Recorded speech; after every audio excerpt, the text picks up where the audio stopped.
Olá, boa noite. O A Notícia entrevista hoje o senador do PSL por São Paulo, Major Olímpio. Aliado próximo de Jair Bolsonaro, foi o senador mais votado do país, com mais de 9 milhões de votos. Formado em Direito e Sociologia, Sérgio Olímpio Gomes foi policial militar, deputado estadual por 2 mandatos seguidos e deputado federal. Passou pelo PDT, PMB e Solidariedade e acabou filiando-se ao PSL no começo do ano.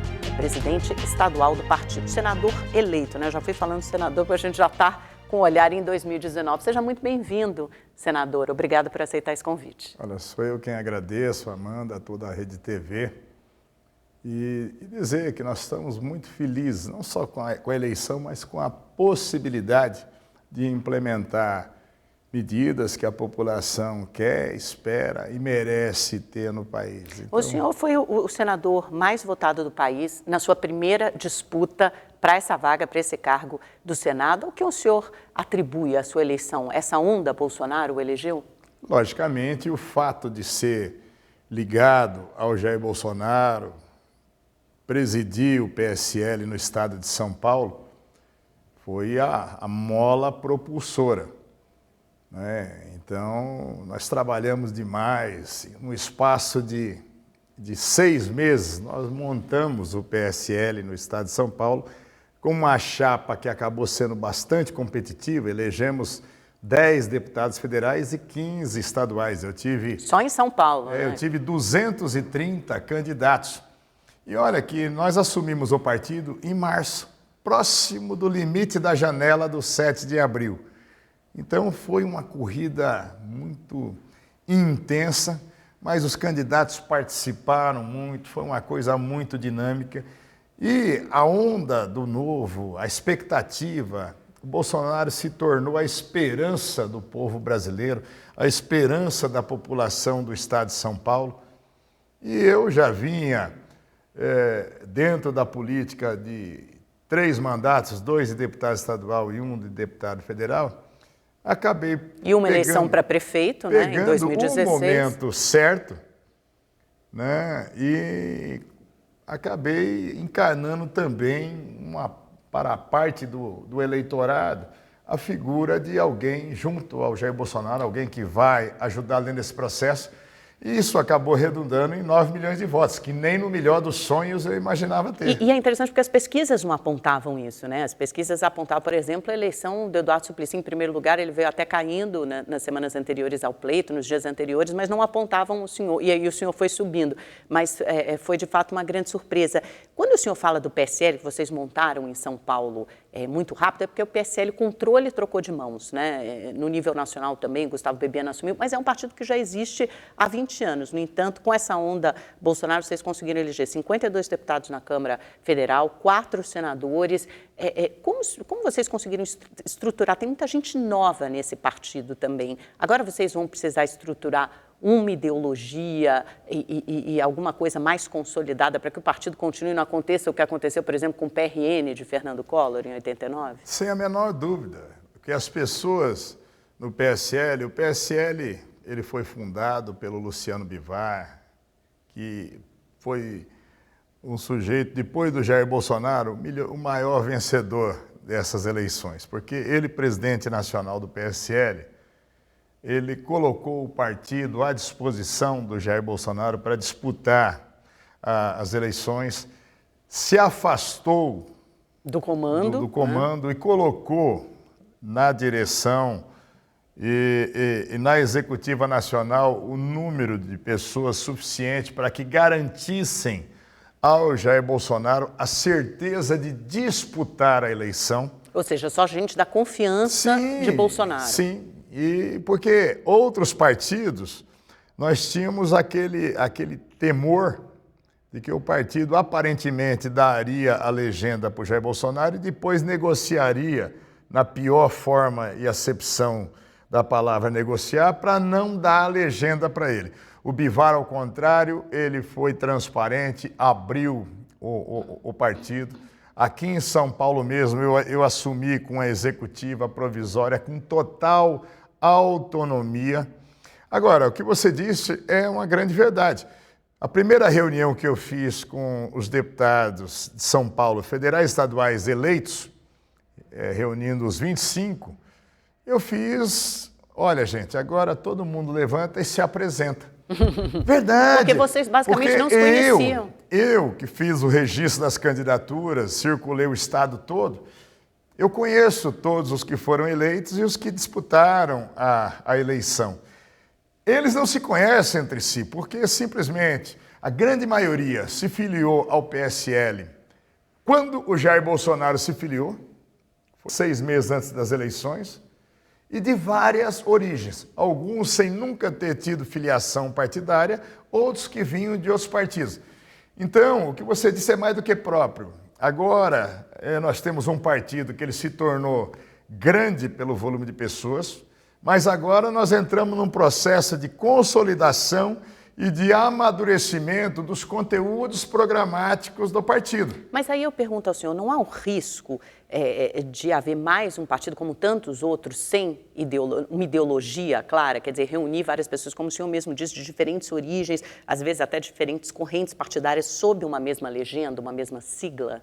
Olha, o risco você corre, porque, o que eu digo, no nosso país ainda, os partidos políticos ainda são uma grande sopa de letras. Pois é, como fazer para que o PSL não vire isso? Se eu pegar aqui os estatutos de 35 partidos, cobrir o nome, começarmos a ler o conteúdo programático, depois de 2 ou 3, nenhum de nós sabe identificar que partido é aquele, porque no ideário são bons. Agora, muitas vezes, o próprio partido, os seus componentes, não seguem o ideário do partido. Isso nós temos que construir agora, por isso que o partido tem uma fundação, todos os partidos têm uma fundação, parte dos recursos do fundo partidário tem que ser usado pela fundação e principalmente para o fomento, para a formação, para a difusão dos conteúdos programáticos, porque senão você corre o risco mesmo de ter um volume de pessoas que têm direito a voto, mas não pensam e não se alinham dentro de um propósito. Isso pode acontecer, né? Então, há uma preocupação, sim. O Luciano Bivar já retomou a presidência do partido. Mas quem controla, de fato? Vai ser o Bolsonaro? Gente de confiança do Bolsonaro vai continuar em cargos chaves? O senhor continua como presidente estadual, por exemplo? Olha, a questão das direções estaduais, da executiva nacional, isso foi feito de tal forma, houve uma gentileza e uma transparência total do Luciano Bivar nesse processo. Tanto que o Bolsonaro e todos nós somos eternamente agradecidos ao gesto dele.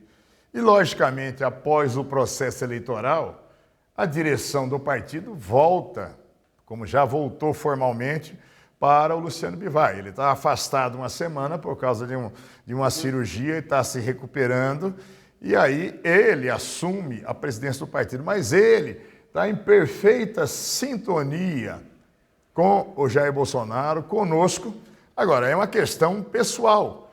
Como são executivas provisórias no Estado, se ele entender que seja pertinente o Major Olímpio continuar à frente da executiva estadual, eu estou mais do que disponível. Se, de repente, ele entender que deva fazer uma modificação, a competência e a condição legal é do Luciano Bivar.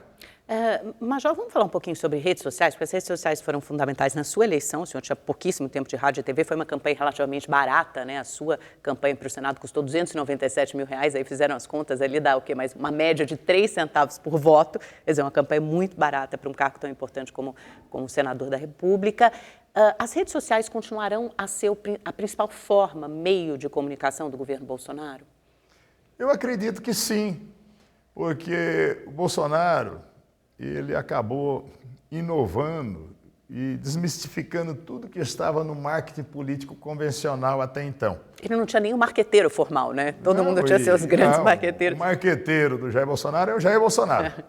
Né? Era tido como uma campanha amadora, sem gente experiente. Eu conheci o Bolsonaro, já o conhecia, mas chegando na Câmara, era o Bolsonaro e o celular dele.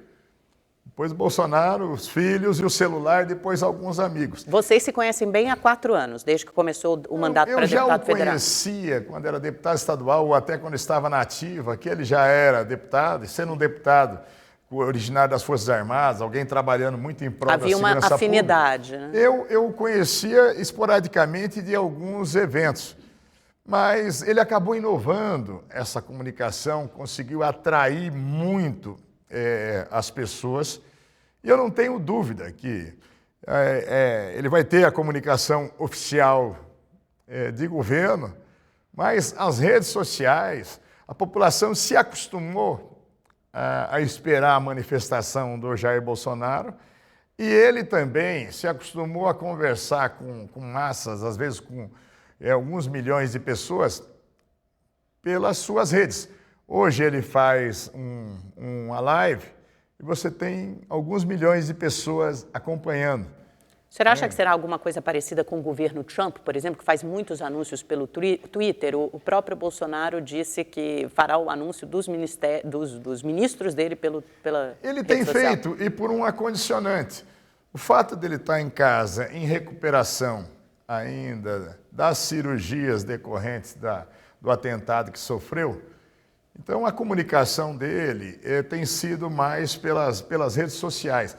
E eu tenho certeza que ele só vai ampliar a sua forma de comunicação, terá a comunicação oficial de governo, mas o contato que ele tem com as pessoas através das suas redes, eu acho que elas só tendem a crescer.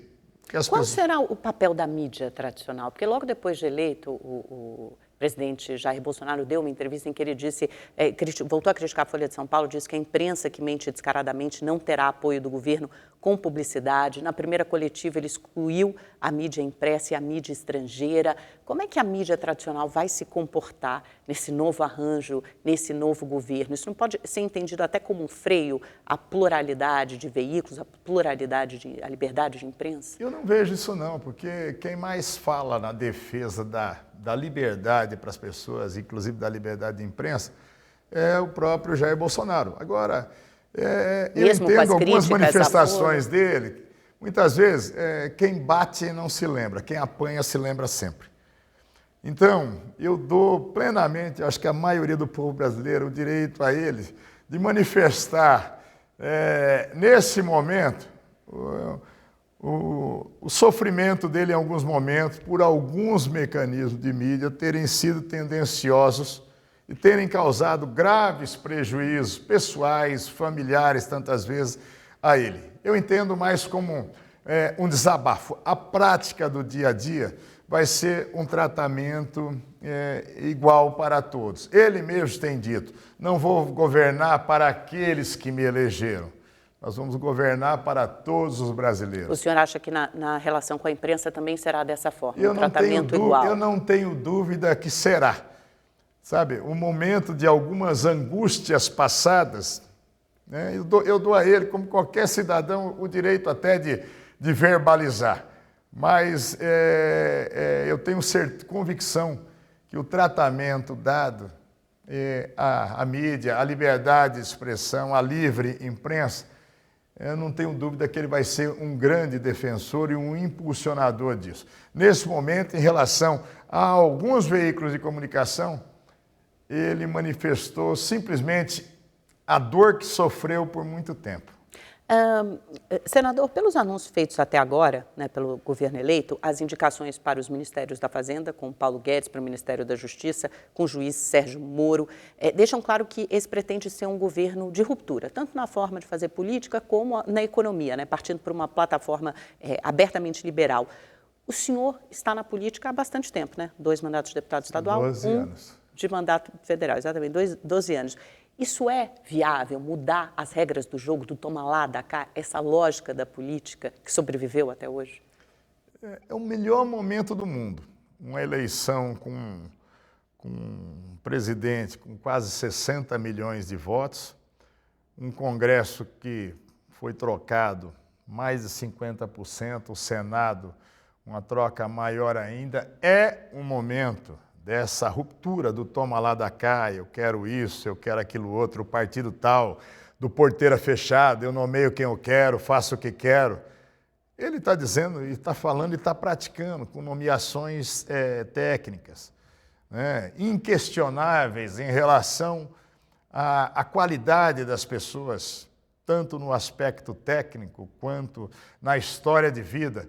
Eu acho que o brasileiro está querendo isso. Mas e como é que isso vai se dar a articulação com o Congresso, baseado somente em nomeações técnicas? Porque o Congresso está acostumado assim, você nomeia um deputado do meu partido, eu vou te dar apoio, eu garanto o apoio da minha bancada. Como é que vai ficar essa troca? Até o início da campanha, por uma articulação iniciada com 3, 4 amigos, e o grande articulador disso foi o deputado Onyx Lorenzoni. Daí não é de graça ele ser o chefe da Casa Civil do governo Bolsonaro. Começou-se uma articulação na casa do Onyx, onde meia dúzia de parlamentares com o Jair Bolsonaro, uma vez cada 15 dias, iam para pensar o Brasil ideal. E a articulação ela foi ficando tão ampla que no período de pré-campanha nós chegamos a ter 130 parlamentares dos mais variados partidos e dizendo: olha, Bolsonaro, se você for o presidente, eu vou te dar sustentação e voto para as medidas necessárias, independente de posição partidária. Assim é que muitas vezes as pessoas falam: olha, o Bolsonaro estará isolado. Não. Tem um leque bastante amplo de partidos e parlamentares, e eu acho que esses que estão nesses partidos vão trazer os demais do partido. Eu vou te dar um exemplo, o próprio Onyx, que ele é do Democrata. Sim. Né? E o Bolsonaro não escolheu o Onyx para ser o ministro-chefe da Casa Civil por causa do partido. Então, ele é alguém do Democrata. Se isso pode facilitar a trazer outros deputados democrata ou a totalidade, será um fator agregador. Então, nós tivemos um grande sucesso nas urnas, na medida em que, no melhor dos sonhos, nós imaginamos ter de 30 a 40 parlamentares. Chegamos a 52. E isso vai ser ampliado, provavelmente. Agora nós vamos ter uma mini janela com os partidos que não atingiram o coeficiente eleitoral, em que parlamentares poderão migrar para outras legendas. E, logicamente, com todo respeito a essas legendas, aqueles parlamentares que estiverem dentro dos objetivos do ideário do PSL ou na linha de apoiamento com o Jair Bolsonaro, serão muito bem-vindos. Então, nós podemos ter uma ampliação disso, sim. A quanto deve chegar? A quantos deputados o senhor estima? Um limite maior seriam de 70 parlamentares. Eu acho que é alguma coisa razoável. É uma conta otimista. O senhor acha que pode chegar a 70 facilmente? No limiar do otimismo. Mas acredito que possamos chegar a ter 60 parlamentares. Eu acredito que nós vamos ter uma maioria tranquila para votar projetos de emenda constitucional que exigem um quórum qualificado significativo, 308 votos em 513, 49 no Senado em 81. Isso está num processo de construção, até porque o Jair Bolsonaro ele tem 7 mandatos ali, ele conhece, respeita demais o Legislativo, tanto a Câmara quanto o Senado.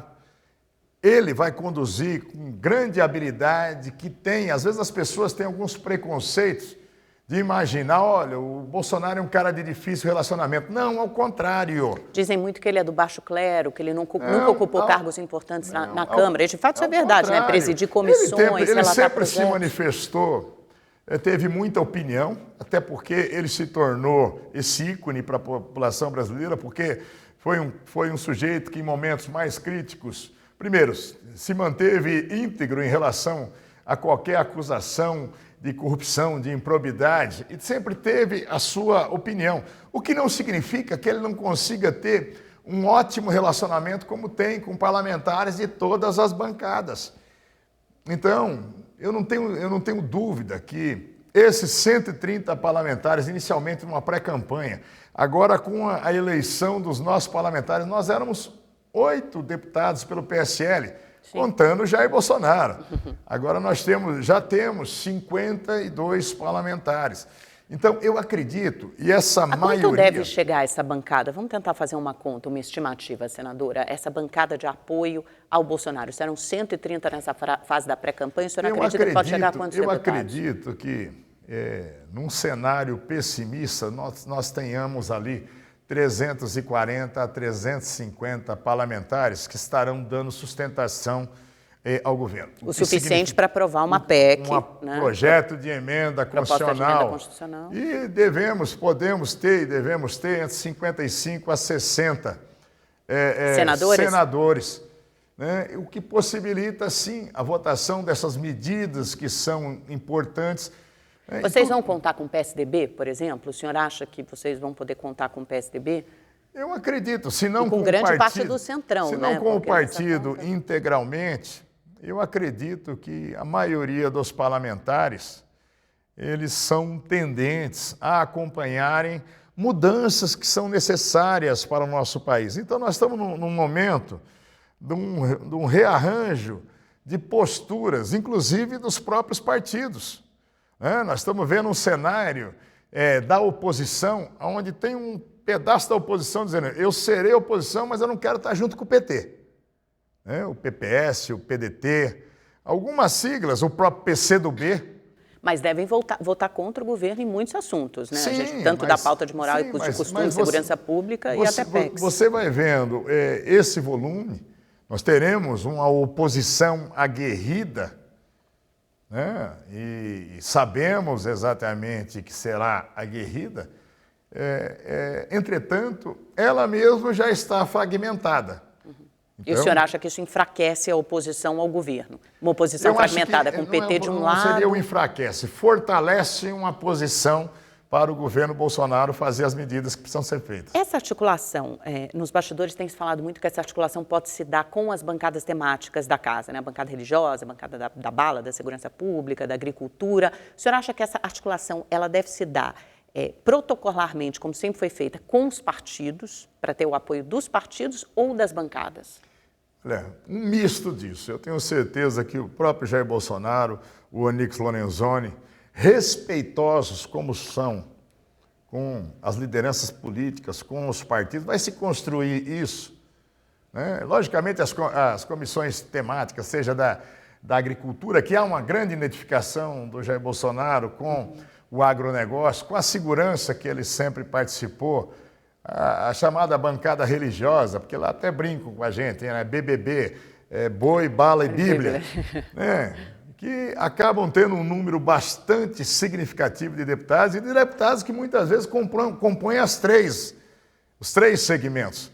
Então, eu tenho certeza que isso vai ajudar no processo, mas nada que possa milindrar lideranças de partido, falar, então o governo Bolsonaro, o Onyx ou o Bolsonaro, não estão nem aí com a direção dos partidos. Não, de forma muito respeitosa, de forma muito construtiva, de forma muito assertiva, com respeito às lideranças partidárias, mas buscando a interlocução que é natural. Logicamente, um deputado que ele seja da frente parlamentar da segurança pública, ele tem uma identificação toda própria, com projetos que estejam focados para essa área, e, logicamente, o presidente, as lideranças, nós, parlamentares, estaremos tentando construir essa maioria, e isso é a boa política, o processo democrático é justamente isso. O parlamento é para conversar mesmo, é para chegarmos ao entendimento. E eu tenho certeza que isso se fará. O Bolsonaro pode usar as redes sociais, esse contato direto, esse vínculo que ele tem com a população, com o eleitorado dele, como o senhor disse, quase 60 milhões de votos, para pressionar pela aprovação de certos projetos, para pressionar como forma de pressão até dos parlamentares? Não é pressão, mas, de repente, vamos colocar um projeto aí, a flexibilização do Estatuto do Desarmamento. De repente, ele, como presidente, ele pode usar as redes sociais para falar das impressões dele, para pontuar as vantagens, desvantagens. Ele pode fazer isso, lógico que pode. Agora, se isso vai servir como um mecanismo de pressão ao parlamentar na sua base, é uma estratégia absolutamente normal. O presidente da República usar a credibilidade que ele tem, ele pode entrar desde uma rede oficial, uma rede de rádio e TV, um comunicado oficial, como ele pode informalmente utilizar através de uma live, suas redes sociais. Mas isso não pode nem deve substituir a negociação com os partidos, De com os forma parlamentares. nenhuma. Olha, alguém que tem 28 anos de parlamento, que respeita o parlamento, que respeita os partidos políticos, né? Em nenhum momento eu jamais ouvi o Bolsonaro falando em passar por cima das direções partidárias, ao contrário. Ele é sempre muito respeitoso com isso. Eu não tenho dúvida que os projetos a serem encaminhados, eles serão discutidos com as bases, os seus ministros estarão nas audiências públicas, nas comissões, fazendo a sustentação disso. Eu entendo que isso vai ser uma prática absolutamente natural, porque o Jair Bolsonaro, ele é um sujeito assim de fácil interlocução. Agora, senador, um dos primeiros testes será a eleição para as mesas da Câmara e do Senado. Na Câmara dos Deputados, o governo vai apoiar a recondução do Rodrigo Maia para a presidência? Olha, nós vamos ter nessas reuniões agora da semana, possivelmente reuniões com o presidente eleito. Até a data da eleição foi um pedido do Jair Bolsonaro que não houvesse manifestações dos eleitos para a Câmara e o Senado do PSL, para que isso não pudesse perturbar uma sinergia, uma convergência de forças para a eleição dele no segundo turno. Logicamente, nós estamos agora num novo momento, Sim, mas ele já foi eleito. O meu entendimento, Sim. Pessoal. Meu entendimento é que a prioridade seja a manifestação do Jair Bolsonaro no que possa lhe garantir melhor governabilidade na casa. E não exatamente ter o assento na mesa como uma prioridade de ordem pessoal de qualquer deputado ou de qualquer senador. Traduzindo em miúdos, é possível compor com deputados de outros partidos, até que não tenham exatamente a mesma afinidade ideológica. Facilitando para ele, para o Onix, a construção dessa governabilidade, sem querer forçar e dizer, olha, eu quero que o Major Olímpio seja o presidente do Senado. E aí eu volto a fazer a mesma pergunta. O Rodrigo Maia, então, é um nome que preenche esses critérios que o senhor citou? O Rodrigo Maia, ele está colocado. Ele está se colocando no processo. Mas é um bom processo. nome ou é um expoente da velha política? Olha, eu particularmente, o Major Olímpio, o Maia, ele falhou comigo, porque no dia da última eleição dele, ele disse, olhando nos meus olhos, que pautaria a votação da flexibilização do Estatuto do Desarmamento. Ele pode fazer isso agora, né? Agora eu vi uma nova sinalização dele dizendo que vai fazer isso. Ele está atrasado comigo 2 anos, mas eu não estarei. Se ele fizer isso, ele ganha um voto de confiança do PSL, do governo Bolsonaro? Pode ser que isso possa ser um facilitador. Agora, nós vamos votar na integralidade o Estatuto do Desarmamento, porque se for 3 ou 4 itens só que eles colocaram para votar, eu mesmo não aceito que seja pautada. Eu quero voltar ao Estatuto do Desarmamento, mas só para completar a mesa da Câmara e do Senado, o Jair Bolsonaro citou outros 4 nomes nessa coletiva da semana passada, na casa dele. Ele falou em Alceu Moreira, do MDB, como potenciais nomes, bons nomes ali. O João Campos, do PRB, que parece que vem ganhando espaço e força, né? É um delegado, pertence às bancadas da Bala, a bancada evangélica de Goiás. Fernando Jacobo, do PR, do Paraná, e Rodrigo Maia, como a gente já falou. Na sua avaliação, e o capitão Augusto também, do PR, que ele citou também. Então, pronto. Então, são 5. Na sua avaliação, qual desses nomes teria mais força, mais condições, ou até mais simpatia do senhor, assim? Vamos falar numa opinião pessoal para assumir a presidência da Câmara. 5 nomes. Agora, logicamente, que eu defenderia a candidatura do capitão Augusto. Ele é do PR, o PR tem uma bancada significativa, ele seria um grande facilitador para pautar projetos na área da segurança pública. Então, esses nomes foram colocados, eu não estarei lá para votar. Mas se eu tivesse, eu votava com tranquilidade no capitão Augusto. Ou seja, então há nomes que podem aí se sobrepor ao de Rodrigo Maia, há nomes correndo por fora que também podem ganhar força até fevereiro. Eu acho que é precoce se dizer agora qual é a candidatura que vai ser a predominante. A única coisa que ficou manifesta já pelo Jair Bolsonaro, que não vai fazer um cavalo de batalha para ser alguém do PSL.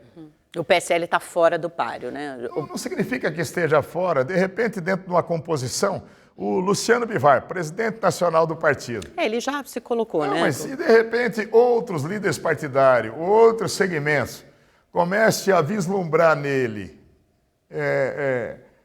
essa presidência que pudesse levar a um ambiente melhor, a uma governabilidade, a uma tranquilidade maior, a casa vai decidir. O que está dizendo o Jair Bolsonaro é que ele não está fazendo uma questão absoluta que seja alguém do partido dele. E no Senado, como é que fica? Parece que a sucessão ali está mais complicada ainda. A gente tem Renan Calheiros já fazendo ali a sua articulação, inclusive com os senadores novatos, né, eleitos pela primeira vez. Tem Simone Tebet, Esperidião Amin, tem o senhor. E aí? Olha, eu vou dizer uma coisa, ou eu sou muito insignificante, ou esqueceram de mim, porque até agora esqueceram? Não teve... Eu lembrei, lembrei. Ninguém até agora de nenhum dos partidos me procurou efetivamente. Eu também estava até o domingo focado na eleição do Jair Bolsonaro, né? Mas até agora nós não tivemos nenhuma articulação, nenhuma reunião sequer dos 4 senadores eleitos do PSL, né? Então, nós temos manifestações individuais. Né? O senhor se como colocaria? Também falar, olha, o Renan Calheiros se colocou como candidato, ele tem conversado com todos os senadores. Comigo não houve o contato de nenhum senador. Ah, Simone Tebet está se colocando, né? O Esperidião Amin seria um nome. O senhor não foi procurado por nenhum deles? Nenhum deles. Mas o PSL com 4 senadores poderia entrar nessa disputa também pela vaga da presidência do Senado? Ou o senhor acha que não seria bom? Pode. A questão em relação aos números, então existe um acordo de cavalheiro para que a maior que no Senado, que a maior bancada que faça, é do MDB, né? Faça a indicação. O que eu estou dizendo é que não houve, até agora, pelo menos com a minha participação, nenhuma manobra ou tentativa de aglutinação de grupos ou apresentação de uma chapa com senadores para disputar a eleição. Então, agora, tem condições do Renan Calheiros, por exemplo, que é alguém muito identificado com o governo do PT, com Lula agora nessa última eleição, em que ele se elegeu senador, presidir o Senado? Olha, a condição tem, porque ele é do MDB, da maior bancada. E é um senador experiente, já foi presidente muitas vezes. Se você me falar, você gostaria disso? Eu não, porque eu entendo que deva ser um momento novo que pudesse colocar pessoas novas no exercício da presidência das 2 casas. Mas eu serei simplesmente um voto lá. Isso também não significa que eu esteja me insurgindo. A orientação que for dada pelo PSL e pelo Jair Bolsonaro, eu vou seguir a orientação. Mas, perguntando ao senador Major Olímpio, você acha que o Renan Calheiros deveria ser reconduzido, porque já foi presidente 3 vezes da casa? Eu entendo que não. Segurança Pública, o senhor falou aí, já tocou na flexibilização do Estatuto do Desarmamento, pode ser votado ainda esse ano. O senhor declarou que vai trabalhar por uma grande reforma na segurança pública. Eu queria entender no que consiste essa reforma, que projetos o senhor acha que são prioritários nessa área? Olha, quando a gente fala da grande reforma da segurança pública, né, você tem que mexer de forma sistêmica em todo o chamado sistema de persecução criminal. Ele começa desde as ações proativas da sociedade, com os consegues, com as campanhas de sensibilização contra a violência e a criminalidade, contra o tráfico de drogas, até as ações preventivas das polícias ostensivas, da polícia militar, das guardas municipais, passando pela polícia de investigação, Ministério Público, Poder Judiciário, cumprimento da pena, reinserção no contexto da sociedade. Você tem que mexer de forma sistêmica nisso. O Código Penal nosso é de 1940. O Código de Processo Penal é de 41. A Lei de Execuções Penais é de 84. São modelos esgotados no nosso país. Tem muitas... legislação específica. Você precisa agora, nós precisamos criar a polícia penal para aliviar as polícias militares das escoltas e presos. E você precisa dar o poder de polícia ao segmento do sistema prisional que faz as escoltas de presos.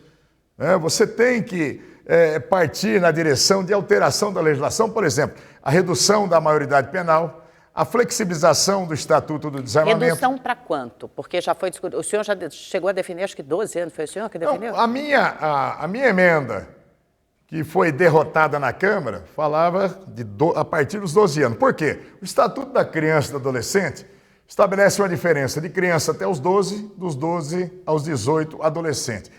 E o meu critério estabelecido, o chamado biopsicológico, que a partir de uma idade você vai avaliar a condição o caráter de discernimento e entendimento se o que está praticando é crime. Ou seja, com 12, 13, 14, 15, 16, 17, faz-se uma avaliação. É a mesma coisa que se faz na Inglaterra, só que na Inglaterra se faz a partir dos 9 anos de idade. Houve um entendimento que seria a partir dos 16. Foi votado na Câmara. O projeto está dormitando no Senado. Pode subir para 17? Porque fala-se isso agora, né? Fala-se em 17 anos, fazer uma redução da maioridade só para 17. Olha, a questão, nós temos que avaliar o porquê. Hoje, o menor infrator, o criminoso juvenil, ele é o 007 no Brasil, ele tem licença para matar. Alguém com 16, 17 anos hoje, você pode interpretar que no país hoje, com os mecanismos de transmissão de conhecimento de informação, a pessoa não entenda, por exemplo, que puxar o gatilho de uma arma contra a cabeça de um cidadão e matá-lo não é uma coisa criminosa. Esse é o conceito na lei do que é discernimento e entendimento. Lógico que tem discernimento e entendimento. Mas isso só não vai fazer com que os criminosos busquem jovens ainda mais novos? Eles já buscam. Eles já usam, né, o Estatuto da Criança e do Adolescente, no momento que quis proteger o adolescente, acabou jogando o adolescente nas mãos das quadrilhas. Sempre, quem está com a arma que atirou? O menor. Quem está com a droga? O menor. Quem assume a responsabilidade? O menor. O fato é que nós temos uma criminalidade juvenil extremamente violenta. Eu, como policial militar, tive que intervir na carreira em rebeliões em presídios de adultos e eram chamadas FEBEMs naquele momento. Em 99, na FEBEM, na Imigrantes, o governador Hélio Covas proibiu a Polícia Militar de ocupar a FEBEM, e eles tomaram a FEBEM, inclusive alguns jovens que estavam no seguro, estavam na proteção porque eram inimigos dos próprios grupos lá. E eles degolaram na frente da gente um daqueles menores e jogaram bola com a cabeça dele no pátio. Nossa, coisa horrível. Dando uma demonstração do tamanho da hediondez. Então, são perigosíssimos mesmo. Essa coisa, as nossas criancinhas, não tem nada de criancinha, e vão colocando no diminutivo, ele só deu uma matadinha, ele só deu uma estupradinha. São criminosos perigosíssimos, sabe que estão a salvo-conduto da lei, que a lei não se aplica a ele, que matar uma pessoa, estuprar alguém não é crime, é um ato infracional, que só vai ficar recolhido no máximo 2 anos num estabelecimento que é de ensino especial, a Fundação Casa, e que nos 18 aninhos ele está com a ficha limpinha. Ele pode ter matado 10 pessoas, estuprado, praticado barbaridades. Ele está com a ficha dele limpinha, como não tendo praticado nunca nenhum crime. Jogar também, essas crianças, se elas forem responder como adultas e forem para presídios como adultos, potencialmente elas vão sair de lá ainda piores, né? Bandidos formados pelo crime organizado que atua nos presídios. Por isso que eu disse, tem que ser de forma sistêmica a mudança em todos os segmentos. Quando eu falei no cumprimento da pena e na reinserção, você tem que pensar nas formas de cumprimento da pena. Agora, aí tem que ser num ambiente separado. Simplesmente a política de desencarceramento, olha, se colocar lá ele vai sair, então eu deixo na rua. Ele é um estuprador, eu deixo na rua. É bacaninha quando está na rua do vizinho, não na minha. Então, esses são bárbaros, muitos deles bárbaros, perigosíssimos.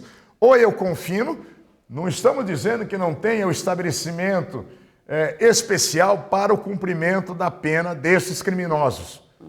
Mas o senhor acha que a pena tem que ser mais dura? Deixar no convívio da sociedade, você está sacrificando a ovelha para proteger o lobo. Agora, senador, vamos para outro assunto, a revisão do Estatuto dos Armamentos. Essa entrevista é longa, mas às vezes falta tempo para cobrir tantos temas importantes. O senhor tinha falado sobre a flexibilização do Estatuto do Desarmamento. O que o senhor defende? Porque o projeto que foi aprovado na Comissão de Constituição e Justiça, ele fala da posse, amplia o direito da posse e fala até na ampliação do direito de porte de arma também. O senhor é a favor?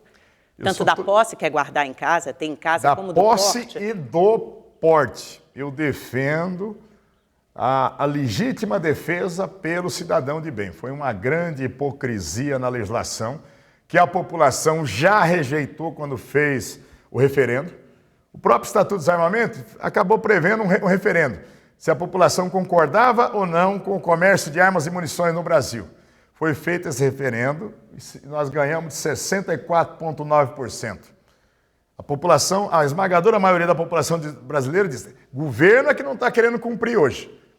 Então, quando nós falamos na flexibilização do Estatuto, primeiro, acabar com a discricionariedade, ou que é a capacidade, segundo, conveniência e entendimento, a autoridade policial concede ou não o porte.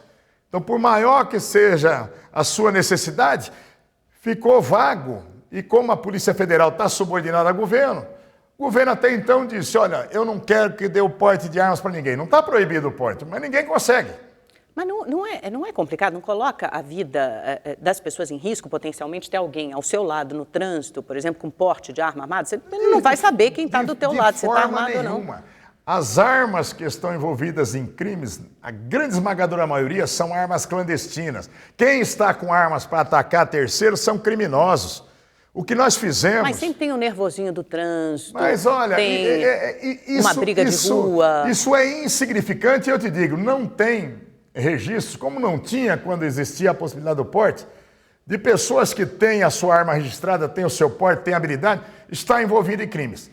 Excepcionalmente usa a arma para se defender. E muitas vezes a simples exibição da arma acaba evitando crimes. Eu, como policial, e hoje como policial da reserva, eu como deputado já, eu prendi em flagrantes indivíduos que iam roubar no carro ao lado, eu estava armado e prendi. Eu sou um policial. Tudo bem, mas o senhor é um policial, diferente. Mas a simples exposição da arma fez com que a violência de outros se arrefecesse, se prostrasse, se integrasse. Mas eu não posso imaginar que todos tenham o mesmo preparo e treinamento que o senhor teve Mas o que está escrito na lei é a exigência de preparo, de avaliação psicológica periodicamente. Tem requisitos na lei. Não é... Mas até esses requisitos foram flexibilizados, né? Não, ninguém está flexibilizando em requisitos.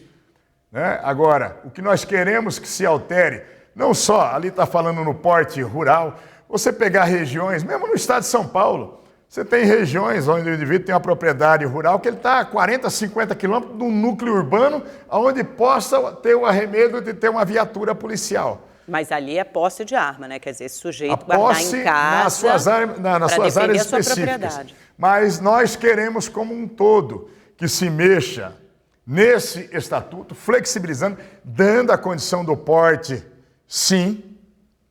Né? Isso já ficou mais do que provado, que as campanhas que foram realizadas, de 97 para cá, quando passou a ser crime, o porte e a posse ilegal de armas com a Lei 9437, só aumentou a violência e a criminalidade. Diferentemente das demagógicas campanhas de desarmamento, né? E eu via aquelas campanhas feitas, né? Milhares de pessoas na hora da praia. Só para entender, porque aumentou sim a criminalidade, mas aumentou a criminalidade porque aumentou a violência em todo o país. O senhor está dizendo que com a posse e o porte de armas, o senhor acha que essa medida por si só vai fazer com que a violência diminua? Não, ela por si só não, mas ela é complementar.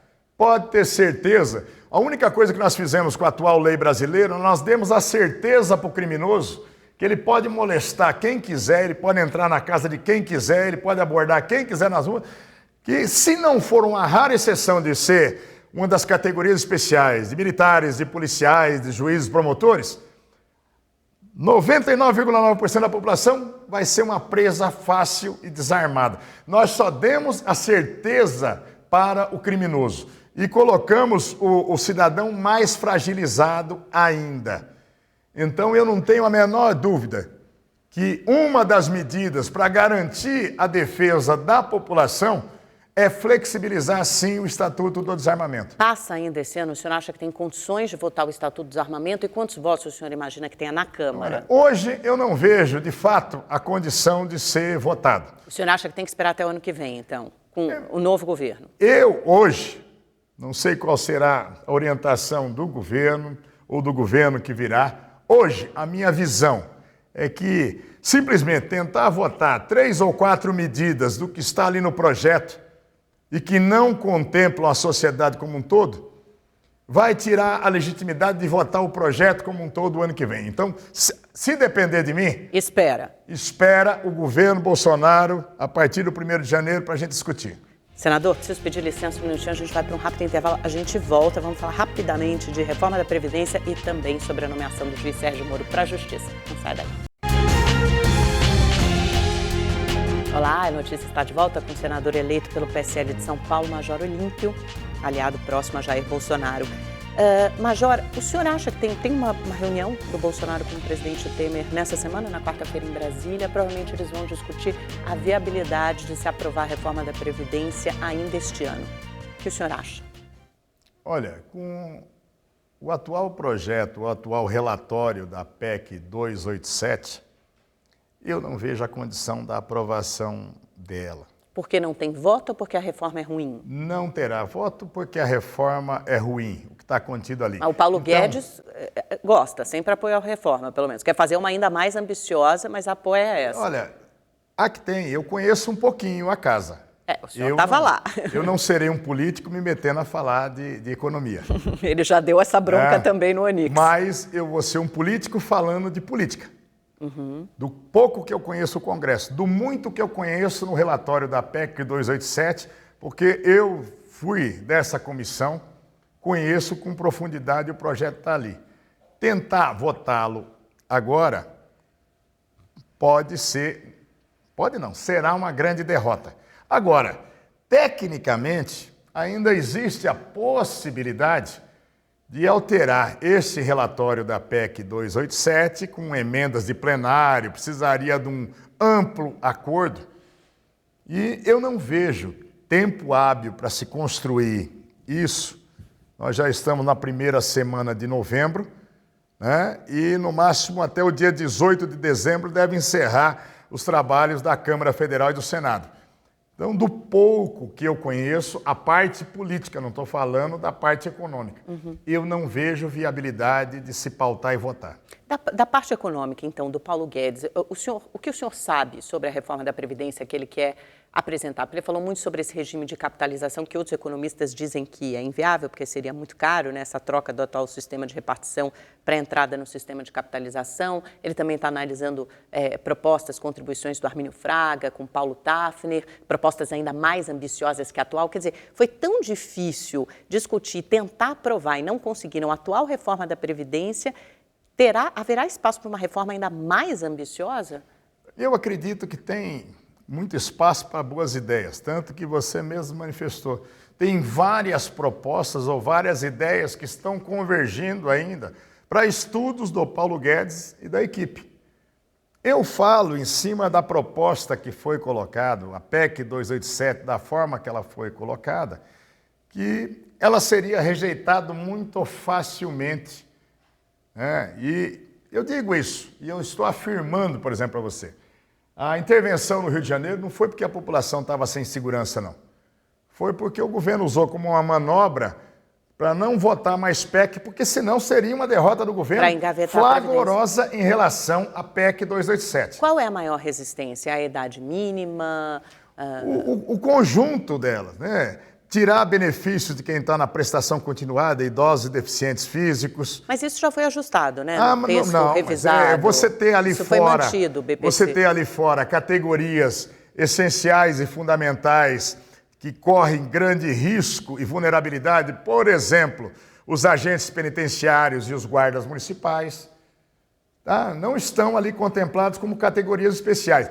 E mesmo a idade mínima, você discutir idade mínima, por exemplo, aqui em São Paulo você tem vários Brasis.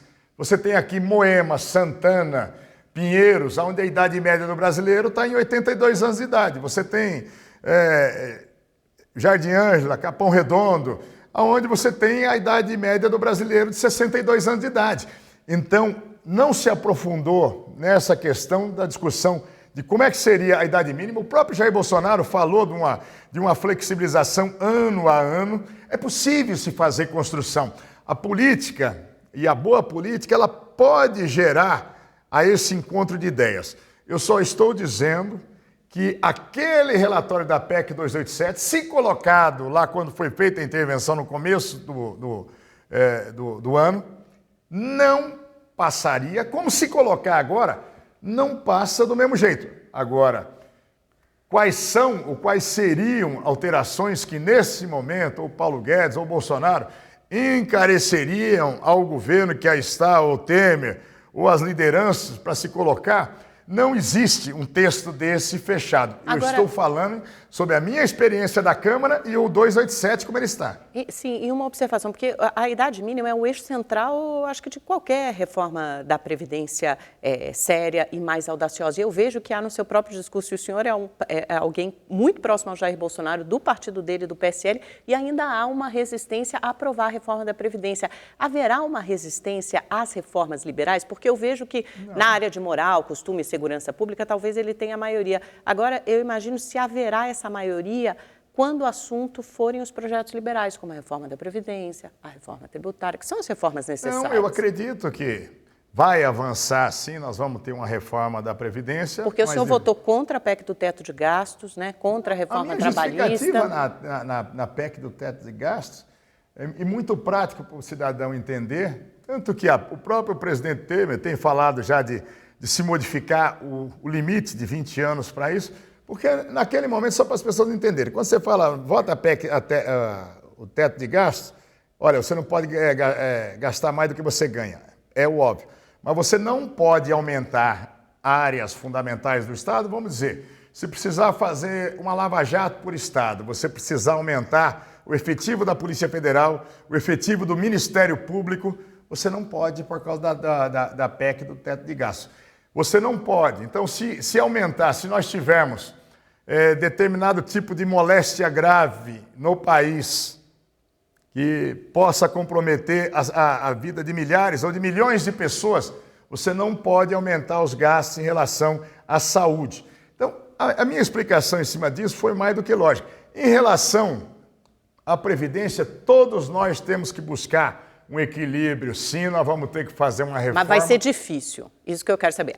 A reforma da Previdência é difícil aprovar em qualquer governo. Em qualquer lugar, em qualquer cenário, há uma dificuldade de você equalizar situações feito essa. Reforma tributária é mais do que necessária no país.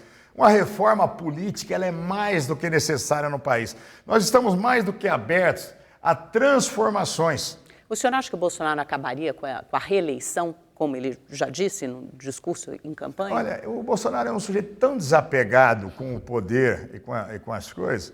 Mas calma que ele não assumiu ainda, isso pode mudar. Mas olha, ao que depender dele dizer, olha, eu vou ficar só um mandato, vou dar o exemplo disso, eu creio plenamente que ele, quando verbalizou isso, ele estava pensando exatamente em fazer isso.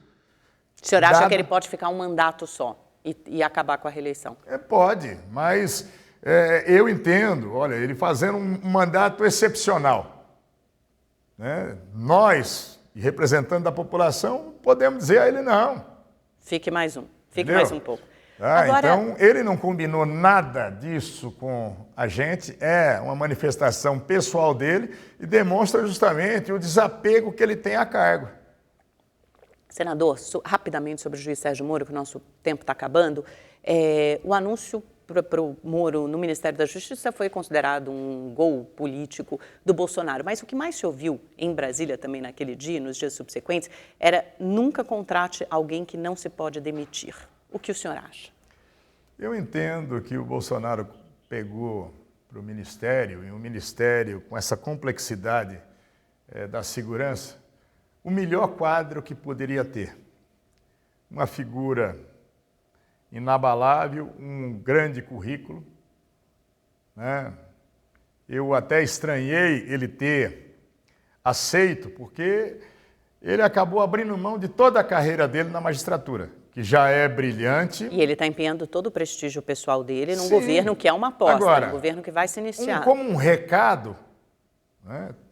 Como um recado, acabou dizendo, olha, esse homem, ele fez lá na justiça, né, o que, e muitas vezes, ele teve que julgar só em cima dos autos. Aliás, só pode julgar em cima dos autos. Agora ele vai estar no Executivo, com a Polícia Federal, com a COAF, com uma série de meios. de promover ações de investigação e de estrutura maior, que é bom tomar cuidado quem esteja enveredando para a corrupção em todos os níveis, em todas as circunstâncias. Agora, sobre segurança pública, o senhor acha que o juiz Sérgio Moro, porque isso não fica claro, subscreve as ideias do Bolsonaro, como flexibilização do estudo do Estatuto do Desarmamento, redução da maioridade penal, mudanças na progressão do regime, de regime penal, o senhor acha que ele subscreve essas ideias ou ele pode, ao contrário, agir como freio de contenção para o avanço de algumas ideias consideradas mais rígidas? Eu não sei o que eles conversaram durante a conversa deles para o aceite disso.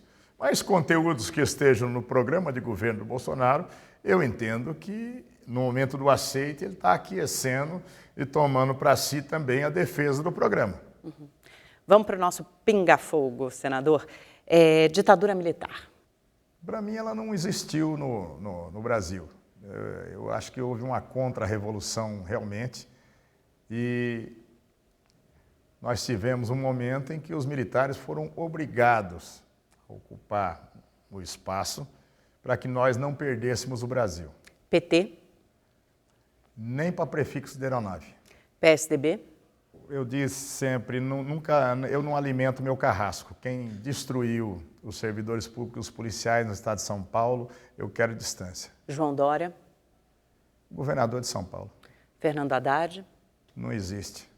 Temer? Presidente Temer? Passou seu tempo. Fernando Henrique Cardoso?